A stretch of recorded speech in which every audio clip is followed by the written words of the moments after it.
What's up guys, Who Needs Meta here, coming at you with a retro deck profile. Today we're going to be going over Jarel Winston's Nationals 2012 Chaos Dragons. This list was under the March 2012 ban list, which was this deck, Wind-Ups, Inzectors, and Dino Rabbit. So let's get right into the list.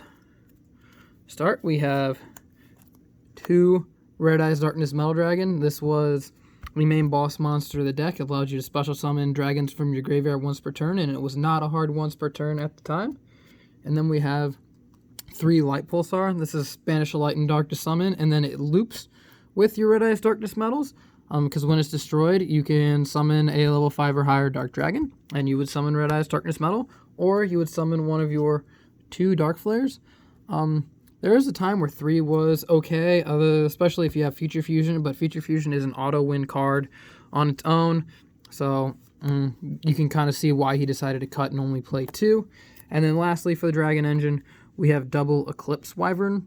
It's another light target, and whenever it's sent to the graveyard, you could banish a level 7 or higher Dark Dragon, which was your Red Eyes Darkness Metal, or your Dark Arm Dragon, depending on what your graveyard looked like. And then whenever you banished it to summon one of your Chaos monsters, or removed it in any way, you could also use Darkflare's effect to remove it. You got to add that card to your hand.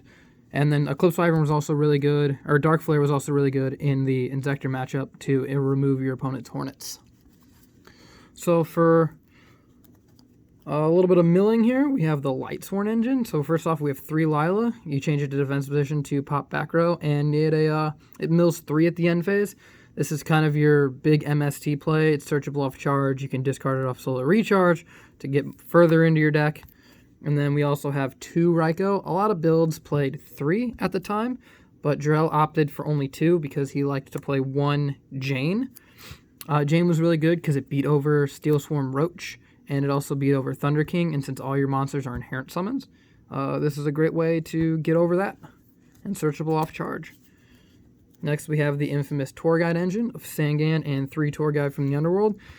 The card was just absolutely insane. The fact that you can banish your stuff and access Leviair, we could banish your Jain or one of your Lylas, and then go grab them with Tour Guide to solve an issue, especially Lyla, where if you wanted to summon like a BLS or something and you needed to bait out something, you could use your Tour Guide to bait out Fiendish Chain or things like that. Or if it was like a deep prison, you can go Leviair for a Lyla and pop it, and then keep going, and then knowing your plays was safe with your cast monsters. A couple more normal summons. We have 2 Doomcaliber Knights. It's a great way to negate monsters on monster effects, and it was a dark. And then we have 1 Card Trooper to mill during the main phase. It mills for cost. You can crash with Thunder King with it to draw a card, and you can dig further into your deck with it. And then we have our big guys, 1 BLS and 2 Chaos Sorcerers. Just good banish removal, good removal. And of course, for more removal, we have 1 Dark Arm Dragon. And then another big card, because we don't play any traps in this deck, we play 1 Gorz. And then the last monsters were just 3 Effect Veiler. These were the only tuners in the entire deck. So if there's Synchro monsters, this is the only way to access them. And it was just a good hand trap. And if you milled it, you put another light in your graveyard. And then you could always go get this off Leviair if you banished it. And then you could have a tuner, and you could Synchro summon with more of your plays. So then for spells, we have the auto-win card of 1 Future Fusion. This card is just absolutely broken. The fact that you could just play it and dump 5 dragons into your graveyard, and if you went second, you could dump 4 darks and an Eclipse Wyvern, and then banish Dark Armed, and then banish a dark and the Eclipse Wyvern, and then immediately drop the dab that you searched off of it. Is just insane.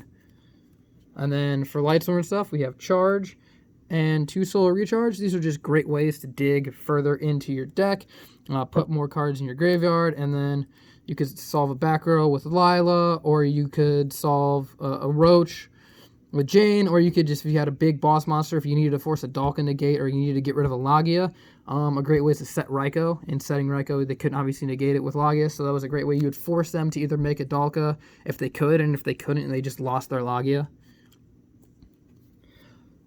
1 Soul Taker. This card was awesome in Mirror because Lightpulsar can miss timing, so the gaining of 1,000 life for your opponent causes Lightpulsar to miss timing. It's also a great way to get rid of Dalkas.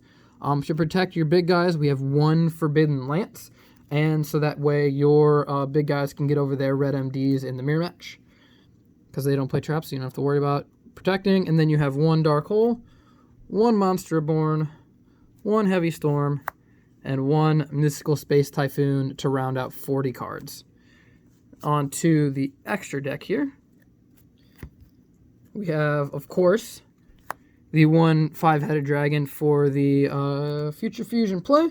We have 1 Tempest Magician. It had a discard effect and then the burn effect, but it's mostly to fill your graveyard. Black Rose Dragon, Ancient Sacred Wyvern for big damage plays, and then 1 Scrap Dragon. And then onto the Exceeds.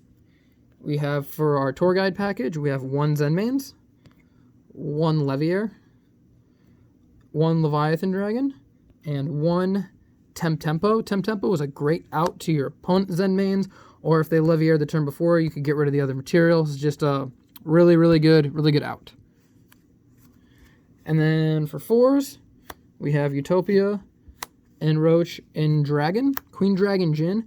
Queen Dragon Djinn was awesome because you could make this card and then summon Lightpulsar, and then to get your lock going, because it negates the effect, but it doesn't negate the effect for the graveyard. But you could banish this immediately for red MD after resolving it, so you could just use this, get your Lightpulsar, and then banish this, and then the other material goes to the graveyard, so you put your 2 level 4s in your graveyard to keep your cast plays alive. For rank 6s, we have Photon Strike Bouncer and Exabeetle. Photon Strike Bouncer was just awesome for the negation of effects and just to keep going on. This is a great way to stop like Utopia and things like that. And then the only rank 7 to put over these 2 cards with the effect is Gaia Dragon. In the description below, we'll have a couple games that you can see this deck played, and you can see the format, and you can kind of see how the game looked back then. So thanks for watching, guys.